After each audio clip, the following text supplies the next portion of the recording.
Hi, quick video today.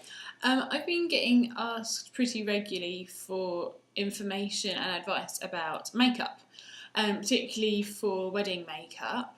And someone came up to me on Sunday and asked me for tips and maybe a makeup lesson for her upcoming wedding. And I thought maybe it would be helpful if I kind of collate just some of my ideas on what I usually do for weddings into one place, one video, and that can be like a little reference point for people that come to me in the future. So first to say, there is no rule about it. It is totally, the most important thing for me when I'm doing makeup for a wedding is that the bride feels like herself, but just like a more gorgeous version of herself, that you feel comfortable in your makeup, you feel comfortable in how you look. Particularly for people that don't often wear a lot of makeup, what will work in a photograph can take a little bit of trust on behalf of kind of the makeup artist and the bride, because it might feel like loads to you, but I know that in a picture, in your photos, you're going to look amazing, but it's not going to look like, you know, you've got loads on. So yeah, I thought we'd do a few tips. Firstly, to say, on a day-to-day basis, I am a tinted moisturiser, a little bit of concealer if I need it, blush, mascara girl, like the basics. So I do not do all of this on a day-to-day. Really, no thanks. However, for an event, for an occasion, I do think if I'm going to look amazing in the morning, I also want to look amazing in the evening. And so the priority is for the makeup to really last. And so that does involve a few extra steps that I wouldn't do day to day, but I do really recommend for an event such as a wedding. So I hope that makes sense. First off, cleanse, tone, moisturise. Use a really light moisturiser. Give it time to settle into your skin. You don't want to start putting makeup on, you know, when you can still feel that like moisturisey film on your face. You don't want to start with that. You want it to be settled in, done, skin prepped, ready to go. The first thing then is a primer, which is actually really important. I like this one. Oh, that's not very helpful. There we go. Prime Time by Bare Minerals. I like it because it is silicone free, it's paraben free. You know your skin is like, it's an organ and it will soak up a huge proportion of what you put on it. So I like to make sure that there's as few chemicals as possible going in what I'm putting on my skin. Just as an aside, in terms of skincare, I really like Tropic products for the same reason. They're organic, there's no chemicals in it, it's all natural. And my skin has improved loads since I started using them. I think that the chemicals in some of the other, maybe slightly cheaper, but in the end, you know, it's not cost effective to put stuff on your skin that is not going to help your health later on. That's my feeling anyway. So primer is really important. It helps prep your skin. It's going to make you need less foundation. It's going to make your foundation last longer. And again, same with the moisturiser. Put it on, let it settle, let it set, then take the next step. Next step, concealer. So I like to use an Estee Lauder. It's like a little, again, this is so old, most of this stuff. I keep going the wrong way. It's like a cream. I use concealer first because then I can use less foundation, and I don't like the look of like pancake makeup. So I always put this under the eyes, on any spots, like I get a bit of redness around my nose, pop it on there. Job's good 'un. Then foundation. I'm not going to do any like application tips. You can chat to me about that if you want to, or find your own videos elsewhere. Foundation, I like to use as little as possible. I don't like the feeling of foundation on my skin. I don't like the look of heavy foundation. So my favourite is Chanel Vita Lumiere Aqua. Don't know if you can see that. There we go. It's ultra light. It literally feels like water. Just melts onto your skin. It gives you a really lovely, even glow. I feel like for wedding makeup, foundation is probably the most important aspect. It's worth paying for good quality. Like, it really is. Don't again, just don't put yuck on your skin, don't put chemicals on your skin if you can possibly help it. Cheaper foundations, I find they don't sit as well. I find they don't last as well.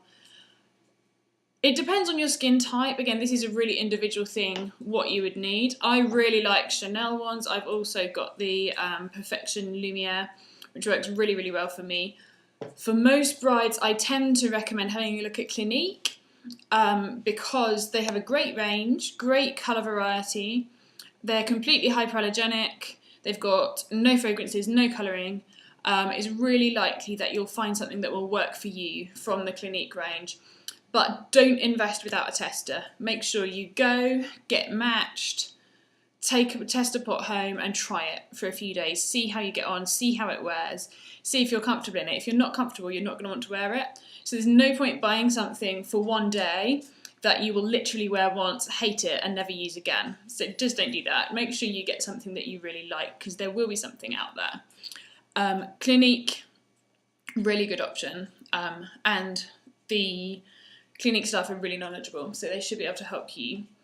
Also on foundation, for photography and wedding makeup, I mean, I'm slightly going against my own rule here because, there we go again. This one does have an SPF 15 in, but as a rule, try and avoid SPF.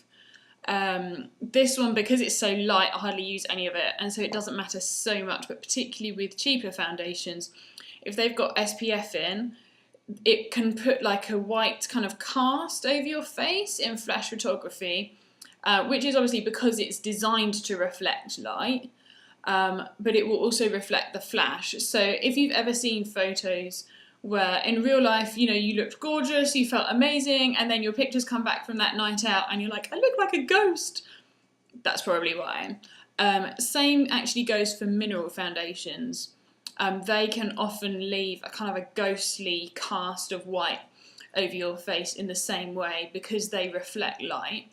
I have used Bare Minerals on a bride because that was all she wanted to put on her skin, and you know, that's fine if that's what you want. It turned out nice. Again, it depends on the type of lighting you have for your wedding, depends on the time of day the event is.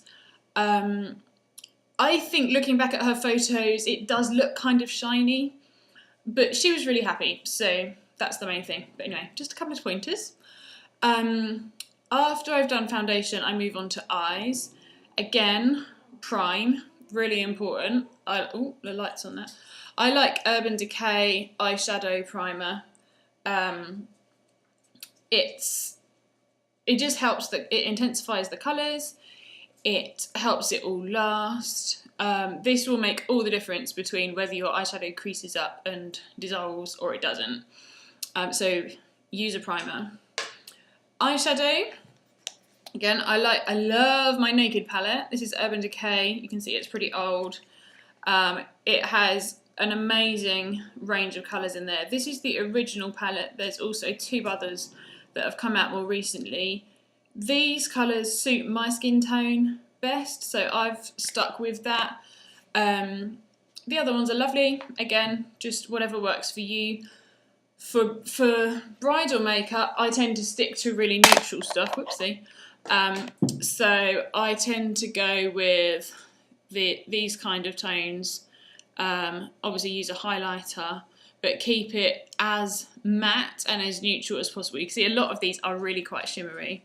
I would avoid that for the same reason. You can apply highlight where you want it, but you don't want it to be like zing in photographs. You just don't want it to reflect like that. Next tip, liquid liner. I really like liquid liner for a wedding look. It gives it really clean. I would always use black mascara as well. Don't have a specific recommendation for mascara. Kind of depends on the look you want, whether you want it really volumized or just really defined or whatever it is that works for you. But always go for black. Photography wise, it just works so much better. Even if you're blonde, I know a lot of people prefer brown kind of for day to day, but if we're thinking about an event and we're thinking about photos, go for black. It will give you a really lovely clean look. I like this Revlon Colour Stay liquid liner. It's very easy, it goes on like a felt tip. I'm not very good at it generally on myself, but you can see today I've had a go. I think it's turned out okay. Lashes. I do like to use false lashes for weddings, although I actually didn't wear them myself. I wish I had for my wedding. But again, depends on the look you want, whether you're comfortable with it or not. It will look amazing in photos. But either way, use an eyelash curler. And my little tip for this little baby is heat it up with your hairdryer. So just literally open it up, a couple of seconds, get the heat on it, not too hot, don't want to burn your eye, and then take it up as close as you can, nuzzle your lashes in there, give it a little twist and kind of pump it a couple of times and work up your lashes with it. The heat will help them really curl and it will hold. Then put your mascara on. Always curl first. That's a given. Brows, often neglected, but very important. And also, I'm talking about these things in this order because this is the order that I would do it. If you do your brows first before you do your eyes, they often come out too heavy. So you want to see what the look is for your eye makeup before you do brows so that you can balance it out. I really like this little thingy. It's called Browsings. It's from Benefit. Inside it has a waxy cream thing and also a powder. It has two little brushes, a tiny baby pet set of tweezers as well, which is really cute. You put the wax on first. That might be enough for you if that's all you like. It's more subtle, or you can add the powder. Gives it really good definition. They stay in place all day. That's what we want. Cheeks. I really like, again, it's Benefit, and this is called Havana. This is just a colour that I like. It's quite bright. Oh gosh, I can't get it the right direction. Again, old, really used. But it's a nice, clean colour. Gives your cheeks a real pop, which is lovely. I like a little bit of contouring, so a tiny bit just in the cheekbones, around the face, just to give you a bit of dimension, a bit of shape. This is a super cheap, sleek contouring kit. I only use the brown. These are too shimmery for me. I don't know if you can see that. But the brown is a really nice ashy kind of tone. You don't want anything too gold or too with red undertones because it just won't look good, basically. To highlight, I really like High Beam by Benefit. My husband always says this looks like nail varnish, which is true, it does, but let me show you a tiny bit.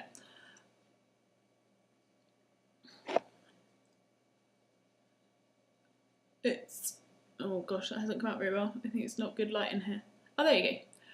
It's subtle, it's pretty, just gives you a little bit of shimmer. I apply High Beam along cheekbones here, along brow bones, and then again, depending on the shape of your face, perhaps sometimes a little bit here, just around the lips, give you a little bit more pop. Sometimes down the centre of the nose, but proceed with caution there. You don't want to just shine. But it's really, really lovely, beautiful, soft, kind of that glowing bridal look. Really, really lovely.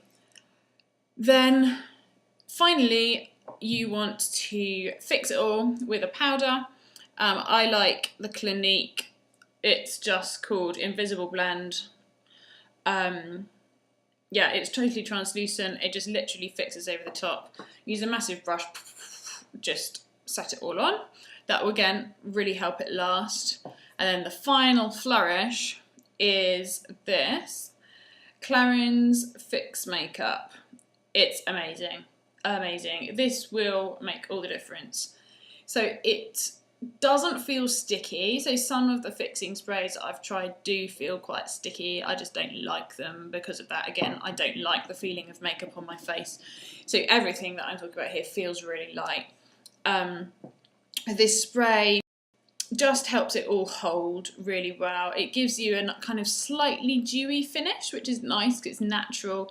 If you've used a really matte foundation, this will kind of just loosen it up a little bit, make it look more like your actual skin. It's a good one. go for it. So that is my quick wedding makeup 101. I hope it's helpful. Any questions, drop me a comment. You can find me on Facebook or tweet me, or come and see me in real life. That'd be nice. But yeah, Meri Leggott is my Twitter, and same on Facebook. So yeah, I hope that's helpful, but any questions, give me a shout. I realise I forgot to talk about lips, because I didn't bring down the makeup to put in front of me to remind me. So for wedding day, I like to use a really natural lip, really neutral. I usually go for something slightly pinky, kind of as close to natural lip colour as possible, but with a little bit more definition. Usually, again, it looks great in photos just to have a little bit more definition to your features. You can find something with the right tones for you. It shouldn't be too difficult, but again, just ask for advice at any counter. People will be able to help you. Some people like to go for something red, you know, a bit of a bold choice, if that's kind of the look you're going for, maybe more of a vintagey, a glamorous kind of look. That can look great. If you do that, word of caution, pare back on the eyes. It can just be a bit much if you go with both. Some people like to go for a gloss. Again, be slightly cautious just because of the shine and how that can work out in photos. You're often better going for something perhaps slightly pearly, but definitely not glitter, definitely not sparkly. Just think about how it's going to reflect and the definition that you want, rather than it being like boom. But yeah, have fun with it. I think you can really get away with whatever you want to on your lips. But again, think about how long it's going to last. If you use lipstick, make sure you moisturise first, apply your colour, blot it, apply your colour again. And then I've got this great stuff, it's called lip coat, and it's like a sealant. You just pop it on the top, stays all day. You can eat, drink, kiss, whatever, and your colour will last. So that's my lippy top tip. Enjoy!